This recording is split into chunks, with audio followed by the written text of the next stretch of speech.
আমরা পরীক্ষা দিলেই ফেল করি। আর ফেল করবো না কেন? আমরা তো পড়ার সময় পাই না। কারণ 365 দিনে 1 বছর, এর মধ্যে 52 দিন শুক্রবার, তাহলে থাকে কত? 313 দিন। এর মধ্যে আবার শীতকাল, গ্রীষ্মকাল, বর্ষাকালের ছুটি 50 দিন, তাহলে থাকে কত? 263 দিন। আবার এর মধ্যে আমরা যদি দৈনিক 8 ঘন্টা করে ঘুমাই, তাহলে বছরে কত আসে? 122 দিন, তাহলে থাকে কত? 140 দিন। আবার এর মধ্যে যদি 1 ঘন্টা করে আমরা খেলার পিছনে ব্যয় করি, তাহলে কতদিন আসে? 15 দিন। 15 দিন বাদ দিলে কত আসে? 126 দিন।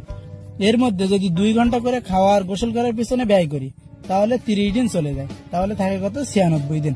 এর মধ্যে আমরা প্রত্যেক দিন কথা বলার পেছনে 1 ঘন্টা করে ব্যয় করি, তাহলে বছরে কতদিন হয়? 15 দিন। তাহলে 15 দিনে যদি বাদ দেয়, তাহলে থাকে কত? 81 দিন। এর মধ্যে আমরা পরীক্ষা দেই খালি 35 দিন, তাহলে থাকে কত? 46 দিন। এর মধ্যে ঈদ আছে, বিভিন্ন উৎসব আছে, কনসার্ট আছে, এইসব জায়গায় যেতে যেতে আমাদের 40 দিন চলে যায়, তাহলে আর থাকে কয়দিন? মাত্র 6 দিন। এর মধ্যে আমরা তো বছরে 3 দিন কমপক্ষে অসুস্থ থাকবো, তাহলে আর থাকে কত? 3 দিন বাদ দিলে 3 দিন থাকে। এই 3 দিনের মধ্যে আমরা ঘুরতে যাবো আবার কমপক্ষে 2 দিন, তাহলে থাকে কত? 1 দিন। এখন কি মনে হচ্ছে একদিন আমাদের পড়ার সময় থাকে না? জন্মদিন কোথায় যাবে? আমরা তো জন্মদিন পালন করবো নাকি? তার মানে জন্মদিনেও 1 দিন চলে যায়, তার মানে আমাদের পড়ার সময় পায় না। তো তাহলে আমরা পরীক্ষায় ফেল করবো না কেন?